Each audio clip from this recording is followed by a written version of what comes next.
Ha ha! Ha ha! Ha ha! Ha ha!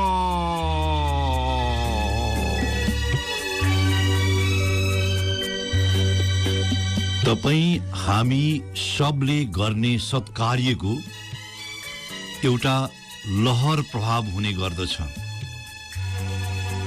त्यो लहर प्रभाव हामी देख्दैनौं, देखि भ्याउँदैनौं, त्यति मात्रै हो, तर लहरे प्रभाव हुन्छ।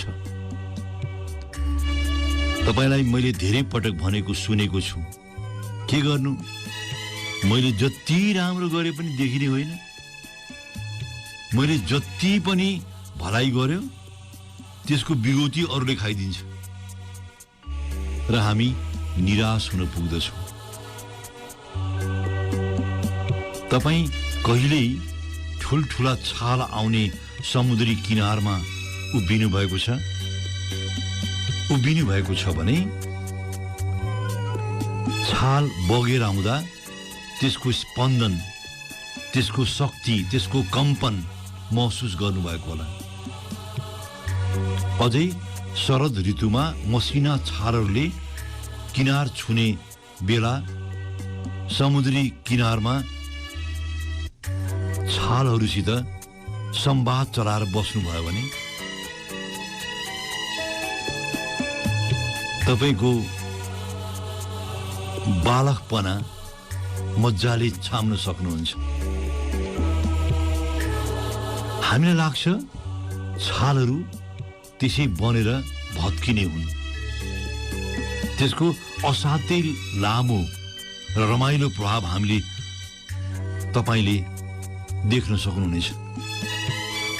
ती तापक्रम र घामका किरणहरूमा कसरी साना साना फोकाहरू बन्छन् र फोकाहरू फुटेर निस्किने शक्ति कसरी ऊर्जा बन्दै जान्छ र त्यही ऊर्जा हावासित मिसिएर कसरी मसिना मसिना छालहरू बनाउँदै लान्छ।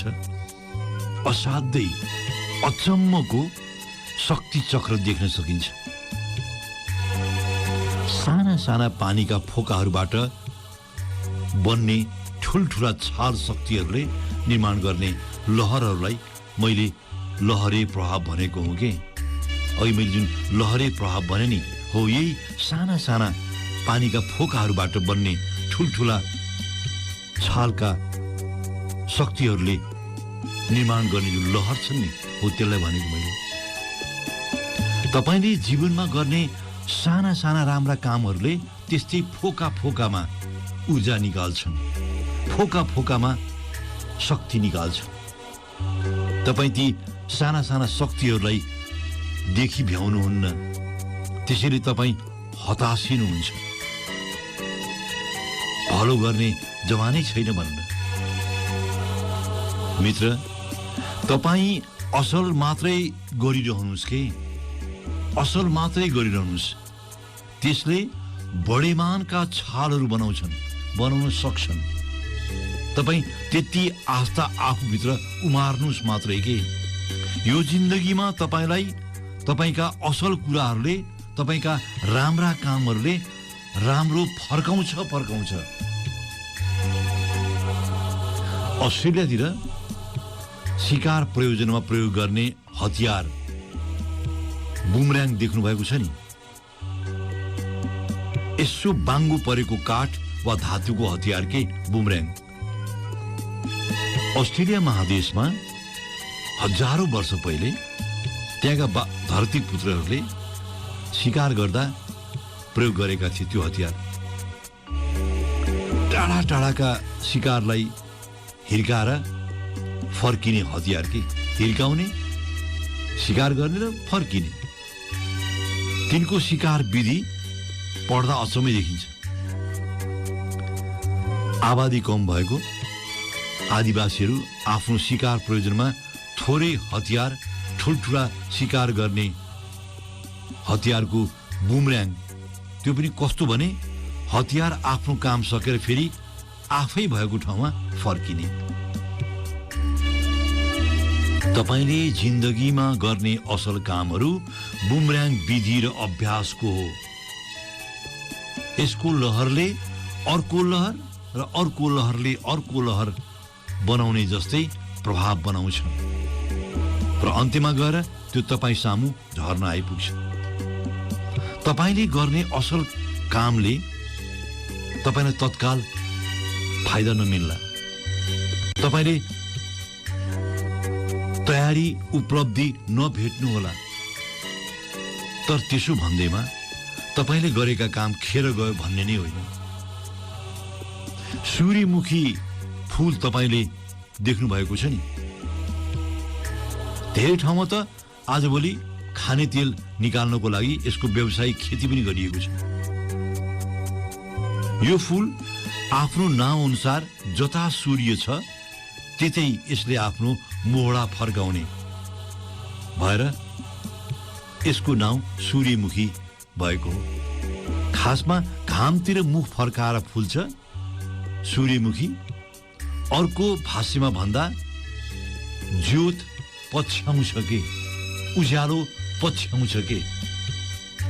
सूर्यतिर सोझो जोडिएर फुल्ने कुरा त बुझिन्छ, तर बादल लागेको बेला वा झरी परेको बेला सूर्यमुखी फूल फुली बस्दैन त। सोच्नुस् त, तपाईलाई लाग्दो सूर्यमुखी फूल मुन्टो निहुराएर जमिनतिर हेरी बस्दो होला। खासमा सूर्यमुखी फूलका बारे अनुसन्धान गर्नेहरू, अझै विद्यावारिधि गर्नेहरू भने अर्कै निचोड दिन्छन्। ती भन्छन् बादल लागेको बेला वा पानी झरी परेको बेला सूर्यमुखी फूलका बोटहरू आफू भित्र निहित ऊर्जाहरू एक अर्कातिर फर्केर साझा गर्छन्, बाँडचुँड गर्छन्। मित्र, तपाईँ हामी बाँचेको यो प्रकृति विचित्र मात्रै होइन, अद्भुत छ, अद्भुत। हाम्रो जीवनसित पनि सूर्यमुखी फूलको ऊर्जा साट्ने विधि मिल्छ के। तपाईले गरेको सानो सत्कार्य, सानो असल कामले थुप्रैसित त्यो ऊर्जा साटिन्छ। सूर्यमुखी फूल एक अर्कालाई समर्थन गर्दछन्, एक अर्कालाई सशक्तिकरण गर्दछन् र फुल्छन्। ती ढकमक्क फुल्दा तपाईँ त्यसै प्रसन्न हुन पुग्नुहुन्छ। सायद त्यसैले भनिएको हो, तपाईले गरेको सानो असल कामले सूर्यमुखी फूलको लहरे प्रभाव दिन्छ। तपाईँ सामेल मात्रै हुने हो, असल मात्रै गर्ने अभियानमा सामेल हुने हो कि। एउटा किसानको प्रसङ्ग छ। अमुक देशमा एक किसान सबभन्दा उम्दा गहुँको बालु लाउने गर्थे। हेर्नुहोस्, असाध्यै राम्रो गहुँको बाली। उनले लाएको गहुँ बालीले प्रत्येक वर्ष जसो पुरस्कार जित्ने, त्यो पनि राष्ट्रिय स्तरको पुरस्कार जित्ने। अब उनको गहुँ बालीको बिउ र खेतीबाट प्रभावित भएर एकजना पाका बुद्धिजीवी उनकोमा पुग्छन् र सोध्छन्, हन तपाईको यो सफलताको रहस्य के हो बडा? अब ती पाका किसान भन्छन्, म गहुँका राम्रा बिउहरू मेरा छिमेकीहरूसित साझा गर्छु, बाँड्छु, जसले गर्दा तिनले पनि गहुँ बाली राम्रो बिउ प्रयोग गर्न सकुन्। अब सोध्न पुगेका पाका बुद्धि भन्छन्, हन तपाईँ कसरी गहुँका राम्रा बिउ आफ्ना छिमेकीलाई बाँड्न सक्नुहुन्छ, जबकि ती पनि प्रतियोगितामा तपाईँसितै सामेल भएका हुन्छन् नि त। किसान भन्छन्, सजिलो छ।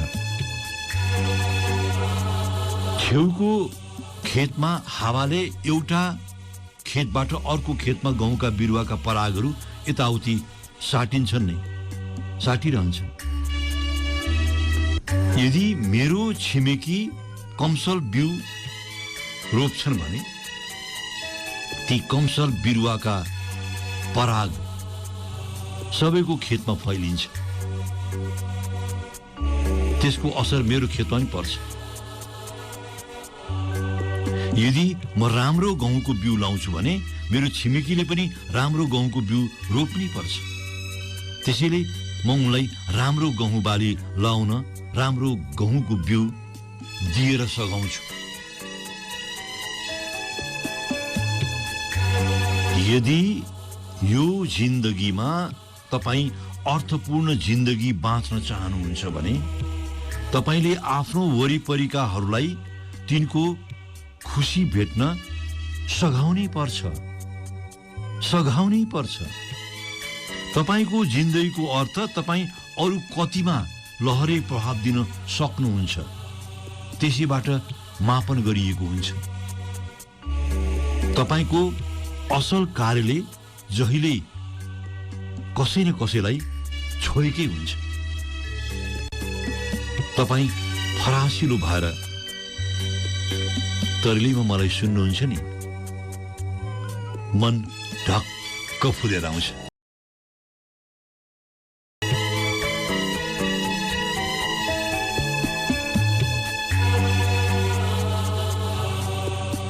बाँडिनुमा खुसी छ। तपाईँ जति धेरै साट्नुहुन्छ आफूलाई तपाईको भागमा त्यति नै धेरै पर्दछ। खुसी पनि सुख पनि।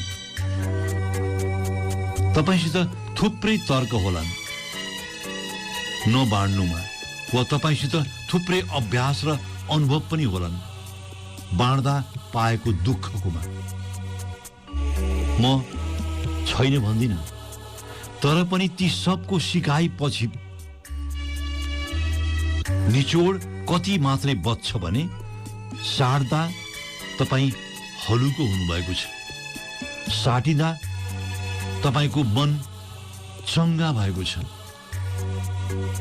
यो जिन्दगीमा तपाईँ जति किसिमको उपद्रव गरिरहनुहुन्छ नि त्यसले एउटै गन्तव्यमा तपाईलाई पुग्न मन लाग्छ, खुसीको गन्तव्य। जीवनको सारा सार त्यही नै गएर बास बसेको हुन्छ। तपाईँ आफूलाई कति बिघ्न खुश र समुन्नत बनाउन सक्नुहुन्छ। धन त तपाईँ भन्दा सयौं गुना बढी छ तपाईले चिनेको मानिससित छ नि, सम्झिनुहुन्छ तपाईँ? तिनलाई तपाईँ दुई ठाउँमा प्राय भेट्नुहुन्छ। तपाईभन्दा सयौं गुना बढी सम्पत्ति भएका मानिसलाई तपाईँ दुई ठाउँ भेट्नुहुन्छ। एउटा औषधि पसल, अर्को ठाडो घाँटी लाउने ठाउँ। ठाडो घाँटी लाउने ठाउँ भने बुझ्नु चाहनुहुन्छ नि? भट्टी। धनको बन्दोबस्त गर्नेहरूसित पनि मनको एउटा कुनामा दाग बसिरहन्छ र त्यसैले तिनको शरीरमा विषालु रस निकालिरहेको हुन्छ। हामीले जानेसम्म धन हुनेहरूले नियम बनाउँछ भनेर सुनेका छौँ। धन हुनेहरूले नियम बनाउँछन् देखि। साँचो पनि लागेको हो हामीलाई, हो त नि? पैसा हुनेहरूले त गर्ने हुने जस्तो लाग्छ नि हामीलाई। तर तिनले औषधि पसलमा किनेको औषधि देख्नुभयो भने तपाईलाई तिनले कमाएको धनप्रति साँच्चीकै वितृष्णा हुन्छ। साँच्चीकै धनले त्यति बेला मात्र तपाईसित समुन्नति ल्याउँछ जतिखेर तपाईँ बाँडिनुहुन्छ। मैले फुपूको श्राद्धको शैलीमा लुटाउन वा बाँड्ने कुरा भनिराखेको छुइनँ। म केवल साटिनुमा आनन्द छ, साटिनुमा सुख छ मात्रै भन्छु। सायद त्यसैले जीवनधर्मीहरू बाँडिनुको सुखको बयान गर्दछन्। तपाईँ सोच्नुहोस् त, कुनै एउटा मानिससित 18,000 करोडको सम्पत्ति छ। 18,000 करोड। उसको अर्को सपना के हुन सक्छ? जोसँग त्यस्तो छ। लु तपाईँ त्यो मानिसको कल्पनालाई पछ्याइ भ्याउनुहुन्न भने तपाईँ आफैसित 18,000 करोड सम्पत्ति छ भने तपाईँ के गर्नुहुन्छ होला सोच्नुहोस् त। 18,000 करोड असाध्यै बकवास लाग्न सक्छ यस्तो सम्पत्तिको थुप्रोको कुरा गर्दा। तर उनले के गरे थाहा छ? भारतको तमिलनाडुको एउटा सानो गाउँमा गए, त्यहाँका गरिब नानीहरूलाई पढाउन थाले, तिनीहरूसित क्रिकेट अभ्यास गरे र त्यही समुदायमा सानो चिया पसलमा बसेर चिया पिउन थाले। उनी हुन् श्रीधर बेम्बु र उनलाई प्रसिद्ध फोर्ब्स पत्रिकाले संसारकै 55औं धनाढ्य व्यक्ति भनेर घोषणा गरेका छन्। भारतको तमिलनाडुको तेन्कासी जिल्लाको मचलामपाराई गाउँमा जन्मिएका हुन् उनी। मद्रासको आईआईटीबाट पढाइसकेपछि उनले आफ्नै गाउँमा एउटा कम्पनी खोले, जोहो। कम्पनीबाट राम्रो आम्दानी भयो। उनले आफ्नो व्यवसाय अमेरिकामा विस्तार गरे। श्रीधरसित सामाजिक उद्यमशीलताको प्यास थियो कि उनी आफ्ना सारा प्रयत्न त्यसमा खनाउन चाहन्थे। उनले जोहो स्कुल खोले, जहाँ काम गर्ने 15 देखि 20% गाउँलेहरूसित इन्जिनियरिङ डिग्री छैन। कोरोनाको लकडाउनमा उनले सुरु गरे एउटा नयाँ स्टार्टअप। त्यो नयाँ स्टार्टअप थियो आफू बसेको गाउँको स्कुल। स्कुललाई नै उनले स्टार्टअप बनाए। जम्मा 3 जना नानी हुन्थे स्कुलमा। अब उनी साइकल चढ्ने, स्कुल जाने र स्कुलमा सघाउने गर्न थाले। उनको यो प्रयत्नले गजबको प्रतिफल देखायो। अहिले त्यो स्कुलमा 25 जना विद्यार्थी छन् र 4 जना शिक्षक छन्। उनी त्यो स्कुलमा पढाउँछन् अहिले पनि। मैले अघि सोधेको थिएँ नि, 18,000 करोड सम्पत्ति भयो भने तपाईको अर्को सपना के हुन्छ भनेर। श्रीधर भन्छन्, धेरै भन्दा धेरै खुसी बटुल्छु। उनले भनेको जवाफ हो, हेर्नुहोस्। उनले चलाएको त्यो सामाजिक उद्यमशीलताको अभियानले आगामी केही वर्षमा भारतका ग्रामीण इलाकामा 8,000 प्राविधिक काम तयार हुनेछ अरे कि, जसले सहरलाई खुवाउनेछ। सहरलाई खुवाउने, गाउँले खुवाउने स्किममा उनी काम गरिरहेछन्। थुप्रै केन्द्रहरू खुल्नेछन्, सयौं शैक्षिक र स्वास्थ्य संस्थाहरू खुल्नेछन्। एउटा समुन्नत जिन्दगीतिर गाउँ लम्किरहेको हुनेछ। श्रीधर भन्छन्, कति राम्रो हेर्नुहोस् न, गाउँलाई स्टार्टअप बनाएका। मित्र, श्रीधर त मैले खोजेर पस्केको मात्रै हुँ, उदाहरण पस्केको हुँ। तपाईँ वरिपरि पनि आफूलाई साट्नेहरू, आफूलाई बाँड्नेहरूको लड्को हुन्छ। हामी देख्दैनौँ के? स्वयंसेवी भएर पढाउनेहरूको एउटा ठुलै समूह छ। सायद तपाईँले भेट्न पाउनु भएको पनि छैन होला।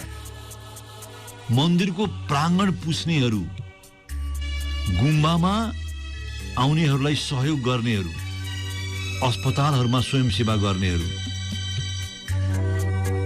तपाईसित जीवनमा अभद्रता कहाँ भयो भने तपाईँ सम्पत्ति जोड्न पनि त्यतिकै भुतुक्क हुनुहुन्छ र त्यसबाट अलगिन पनि त्यतिकै भुतुक्क हुनुहुन्छ।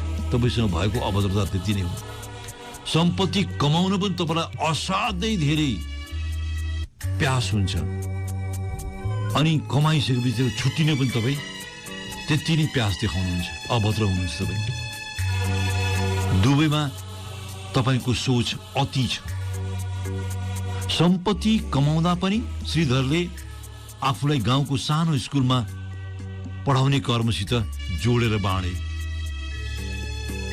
तपाईँ हामीसित अभद्रता भएको के भने हामी नहुँदा पनि हामी बिच्किन्छौँ।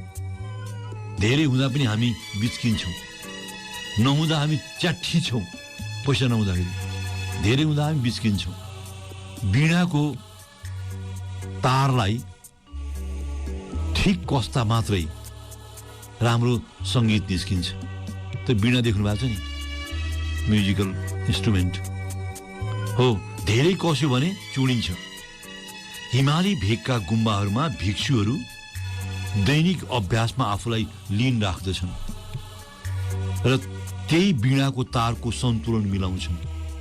तपाईँलाई लाग्छ ती असाध्यै ध्यान गरिरहेका छन्? होइन, ती आफ्नो वीणाको तारलाई सन्तुलन मिलाउँछन्। ती हुनुलाई कसरी साट्नुसित जोड्न सकिन्छ अभ्यास गर्छन् के। मेरा एकजना मित्र छन् लामा, एउटा आधारभूत स्कुलका शिक्षक हुन्। साना साना नानीहरूलाई शेर्पा संस्कृतिका सरल विषयहरू उनी सिकाउँछन्। उनको दैनिकी भिक्षु जस्तो छ। खासमा स्थानीय गुम्बाका भिक्षु पनि हुन् उनी, तर सरकारी स्कुलमा गाउँपालिकाले दिने गरेको पारिश्रमिक पनि उनी आफ्ना गाउँको विद्यालयमा का विद्यार्थीहरूमा बाँड्छन् के। उनको बडो रमाइलो छ त्यो हिसाब किताब, प्रसन्नताको सिद्धान्तको हिसाब किताब। उनी भन्छन्, जब तपाईँ दिनुहुन्छ नि, तपाईँ फुर्तिलो देखिनुहुन्छ।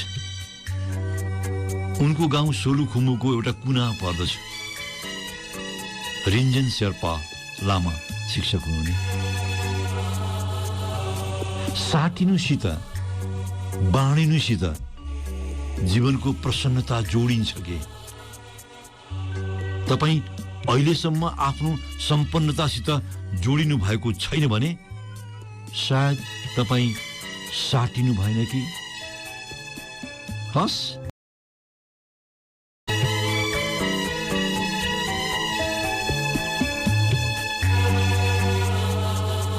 तपाईँ हाम्रो जीवनसित एउटा गलफत्ती जहिल्यै भइरह्यो। तपाईँ कहिल्यै यो गलफत्तीबाट मुक्त हुन सक्नु भएन। गलफत्ती कस्तो भने, तपाईँ हामी गलत निर्णय हुन्छ भनेर डराएका मात्र रहेनछौँ, गलत निर्णय लिनेबाट डरायौँ हामी। गलत निर्णय हुन्छ त्यो गलत होइन, बरु तपाईँ डराउनुहुन्छ नि त्यो गलत हो। गलत निर्णय गरिन्छ भन्ने डर तपाईँसित जुन छ नि, त्यो गलफत्ती हो। र गलफत्तीको यति बिघ्नको अन्तर्द्वन्द हामीभित्र बढ्छ, हामी जिन्दगीभर त्यसको भुमरीमा पर्छौँ र जिन्दगीभर एउटा गुमाएको जिन्दगी बोकेर बाँच्छौँ। जिन्दगीमा निर्णय गर्ने कुराहरूप्रति हाम्रो विश्वास उठ्छ र सधैँभरि हरुवा जिन्दगीसित हामी तालमेल खोज्छौँ, सम्झौता गर्छौँ र एउटा गुवाज जिन्दगी बनाएर हिँड्छौँ। जिन्दगीमा खराब निर्णयहरू हुन्छन्, भएका छन्। त्यो तपाईँको जिन्दगीको अन्तिम सिकाइ होइन मित्र। गलत निर्णयहरूका असाध्यै नयाँ नयाँ सोपान, नयाँ नयाँ आयामहरू तपाईँसित जोडिएर आउँछन्। त्यसलाई नडराई लिन सक्ने ताकत राख्नु पर्दछ। मैले यस्तो बयान गरिरहँदा तपाईँसित स्वाभाविक रूपको प्रतिक्रिया आउँछ। भन्न सजिलो छ, तर परेपछि थाहा हुन्छ के। परेपछि म तपाईँ असफल भएको बेला तपाईँमा के बित्छ यसको लेखाजोखा गरेर निचोड भन्न खोज्दिनँ। म केवल खराब निर्णयहरू, गलत निर्णयहरू जसलाई हामी लक्ष्मण रेखा बनाएर अन्तिम भनिदिन्छौँ नि, त्यहाँ मात्रै सोधखोज गरिरहेको छु तपाईँसित म। जिन्दगीमा दर्जनौं गलत निर्णयहरू भएका होलान्, तिनले तपाईँलाई ठुलो धक्का पनि दिएका छन्, म मान्छु। तर मित्र, हामी त्यही सकिएका भने होइनौँ के। हाम्रो सारा अनुबन्धनहरू त्यही गएर सकिएका छैनन् के। त्यसले हामीलाई सतर्क हुन सिकायो, त्यसले हामीलाई प्रतिबद्ध बनाउन सिकायो र सिकायो अझ बढी स्वफूर्त हुनलाई।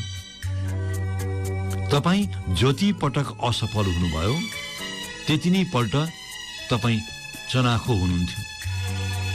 प्रसिद्ध वैज्ञानिक आविष्कारक एडिसन कस्तो राम्रो भन्छन् हेर्नुहोस्, छिम बल बनाउँदा कस्तो राम्रो भन्छन् हेर्नुहोस्, छिम बल बनाउँदा हजारौं पटक असफल भए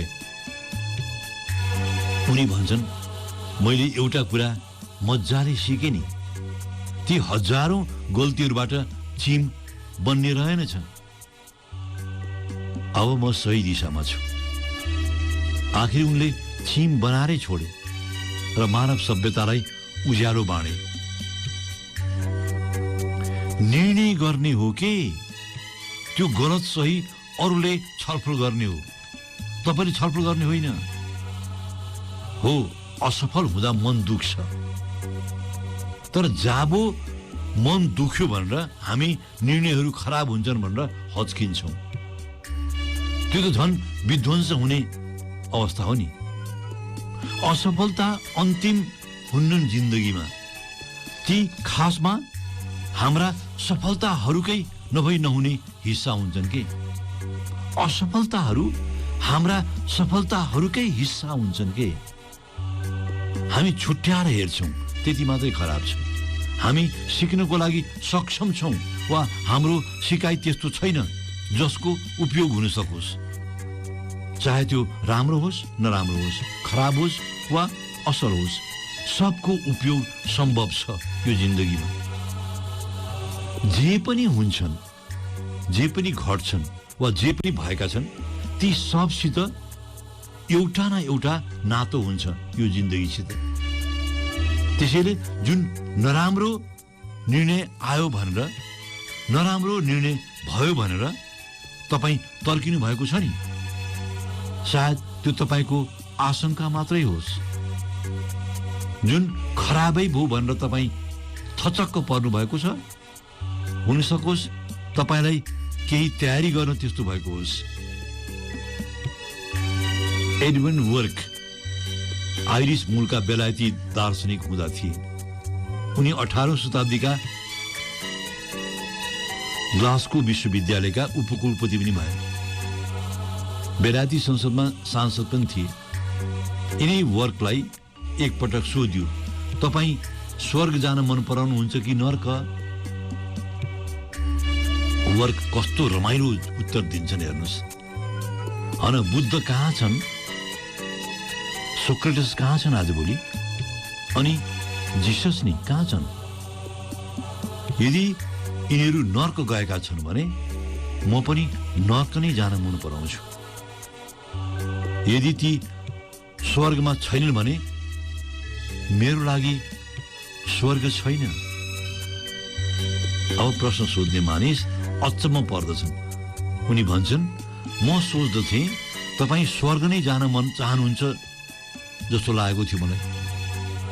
सबै स्वर्ग नै जान चाहन्छन्, तर बुद्ध, जिसस र सोक्रेटस नर्कमा छन् भने तपाईँ नर्क नै जान चाहनुहुन्छ। के हो कारण? अब वर्क भन्छन्, बुद्ध, जिसस वा सोक्रेटस जहाँ हुन्छन् त्यहाँ अहिलेसम्म स्वर्ग भइसकेको हुनु पर्दछ। कस्तो रमाइलो हेर्नुहोस् न। बुद्ध, सोक्रेटस, जिसस जहाँ हुन्छन्, जहाँ बसेका छन् त्यहाँ अहिले स्वर्ग भइसकेको हुनुपर्छ। र जहाँ ती छैनन् त्यो स्वर्ग पनि उजाड भइसकेको हुनुपर्दछ। वर्क भन्छन्, व्यक्तिमा निर्भर रहन्छ, स्थितिमा होइन। व्यक्ति भित्र निहित छ स्वर्ग र नर्क। तपाईसित भएका गलत निर्णयहरू कसरी तपाईँ लिनुहुन्छ त्यसमा नै भर पर्छ। तपाईँ सोच्नुहुन्छ स्थितिले यस्तो पारेको हो, त्यस्तो हुँदैन। तपाईँलाई मिलेका असफलताहरूलाई तपाईँ कसरी उपयोग गर्नुहुन्छ त्यसमै निर्भर गरेको छ तपाईको जीवनको सोच। द हफिङ्टन पोस्ट ब्लग तपाईले हेर्नु भएको छ भने तपाईलाई धेरै कुरा थाहा भइसकेको हुनुपर्छ। पहिलो अनलाइन ब्लग हो डिजिटल जसलाई पुलित्जर पुरस्कार मिलेको छ। पुलित्जर पुरस्कार मिल्नु भनेको सानोतिनो कुरा होइन कि। त्यसका सह-संस्थापक हुन् अरियाना हफिङ्टन। उनलाई टाइम पत्रिका र फोर्ब्स दुवैले संसारका प्रभावशाली व्यक्तिको दर्जा दिएका छन्। उनको दोस्रो पुस्तकलाई 36 वटा प्रकाशन गृहले अस्वीकार गरेका थिए। जम्मा 20 वर्षकी थिए। उनले पुस्तक निकाल्ने निर्णयलाई गलत भनिनन्, कहिल्यै पनि भनिनन्। हेर्नुहोस् है, 36 चोटि अस्वीकृत हुँदा पनि आजभोलि 15 वटा पुस्तककी लेखिका भएकी छिन्। विश्वास गर्नुहुन्छ? र 55 वर्षको उमेर पुगेपछि उनले हफिङ्टन पोस्टको ब्लग निकालिन् र चर्चित पनि भइन्। गल्ती गर्न हामी सब डराउँछौँ, तर गल्ती गर्दा हुने सिकाइले तपाईलाई सुन्दर बनाएको तपाईँ देख्नुहुन्न। गल्तीहरूले तपाईको जीवनको दिशा फेरिएको छ। तपाईँ स्वीकार्न लाज मान्नुहुन्छ। मित्र, यही ठाउँ हो गाँठो परेको तपाईसित। गल्तीसित डराउँदा तपाईभित्र दब्बुपना आएको छ, लुतेपना, आँट हराएको छ। त्यसले तपाईभित्र गलफत्ती थुपारेको छ। त्यसैले भनिएको हो गल्ती गर्नुस्। गल्ती गर्नेहरू महान हुन्छन्। गल्तीहरूले महान सिकाइदिन्छ। त्यो तपाईको सफलताको नभई नहुने हिस्सा हो। गल्ती तपाईको सफलताको नभई नहुने हिस्सा हो। त्यसैमा आनन्द पनि छ र सुख पनि। हस्, यत्रो बेर बस्नुभयो तरेलीमा। आजको साँझ रमाइलो भयो। भोलिका दिन तपाईँ भित्र अरू बढी आँट पलाओस्। म छुट्टिउँ। त्यसो भए म भन्छु बिचा।